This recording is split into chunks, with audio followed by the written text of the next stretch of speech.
Thank you. Thank you so much. Thank you.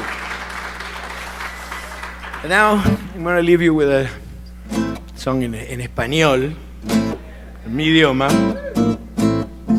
I want to thank Denise, I want to thank Michael, I want to thank everybody at PSR for having me here. I want to dedicate this song to Marta Arguello. Aguante ese latinaje. Ahí. Y esta se llama Río de las Penas.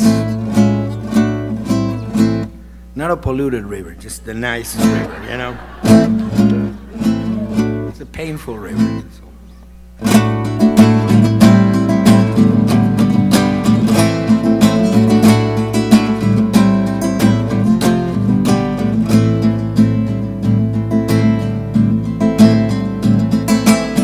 Esta orilla del río, te veo, me ves, nos vemos.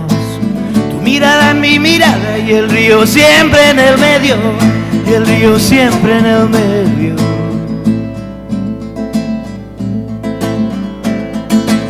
De tus ojos llegan tantas palomitas mensajeras, trayéndome la esperanza sobre el río de las penas, sobre el río de las penas.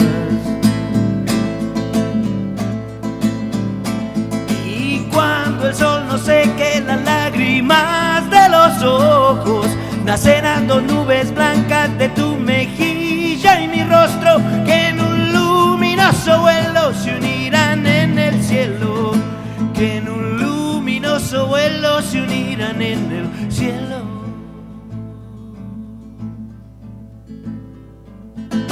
De aquella orilla del río, tu corazón se agita. Mientras tanto el mío, dale que grita, dale que grita, que grita.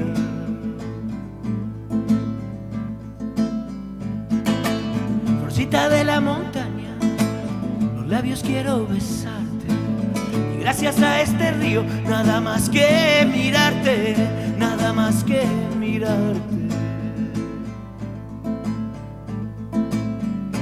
Y cuando el sol no seque las lágrimas de los ojos, nacerán dos nubes blancas de tu mejilla y mi rostro, que en un luminoso vuelo se unirán en el cielo, que en un luminoso vuelo se unirán en el cielo.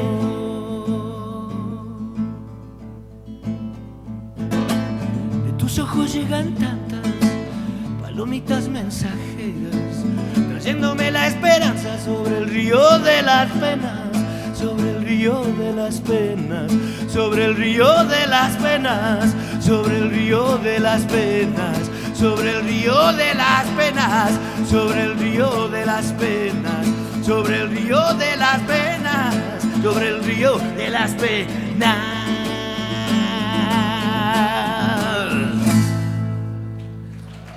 Thank you so much. Muchas gracias. Gracias. Thank you.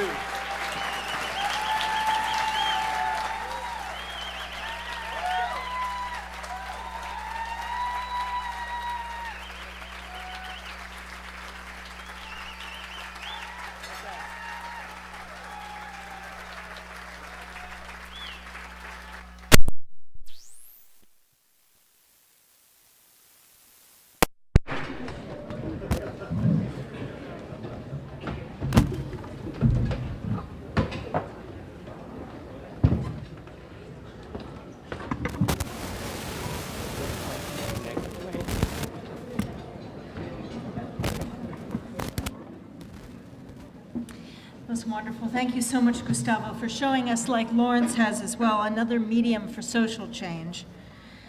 So for this last part of our evening, we're going to talk a little bit about security. Now this country has violated planetary security. It's hard to talk about anything sober after such inspiring music, but we have to return to it because we're all now fighting also to improve planetary security. In particular, our next honoree has addressed with his career the devastation caused by the nuclear weapons dropped on Hiroshima and Nagasaki. And it's hard to believe that we would build even one more after that. And yet, the current global arsenal stands at over 26,000. And the Bush administration still has plans to build a new generation of nuclear weapons. This spring, 5 PSR doctors testified at U.S. Department of Energy hearings on a proposal called Complex Transformation that would revitalize the U.S. government's nuclear weapons production capacity, envisioning large-scale production of nuclear weapons into the indefinite future.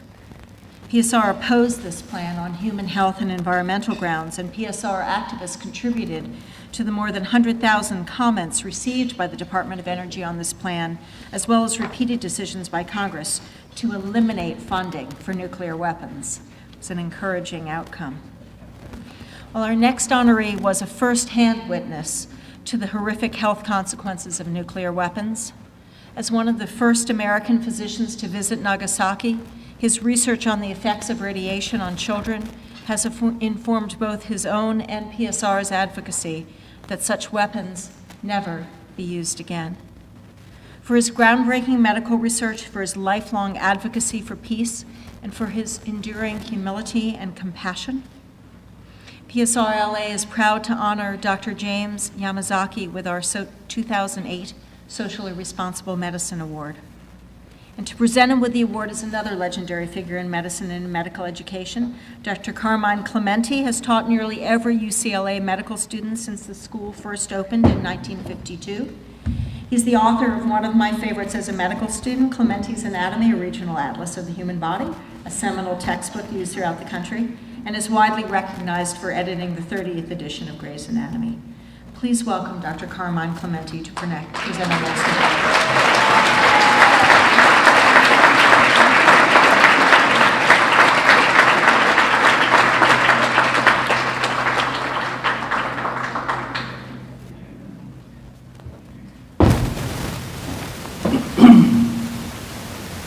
First, let me say it's a distinct honor and pleasure to be among such wonderful people who do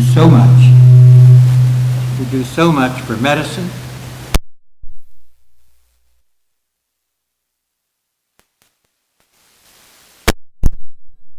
to introduce my friend of over 55 years, Dr. James N. Yamazaki. It's quite appropriate that you recognize that Dr. Yamazaki was my personal physician until I was 45 years old.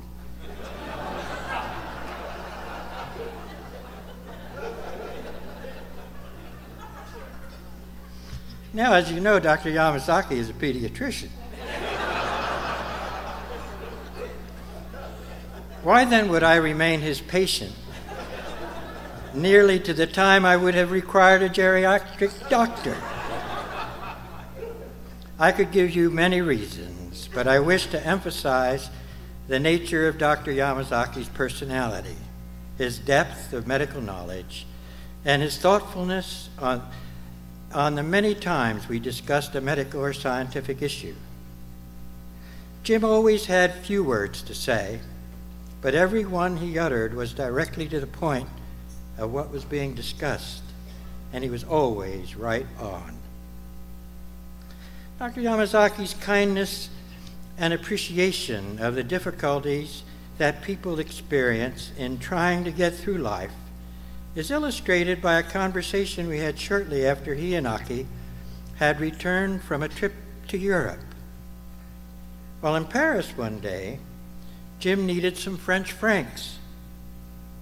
He went to the American Express office there in the center of Paris and exchanged a considerable number of US dollars, and then went outside where he was surrounded by a number of young children, bent on getting his attention and at the same time picking his pocket.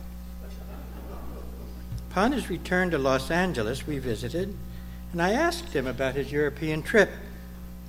Among many other experiences, all of which were happy and friendly, he mentioned the fact that he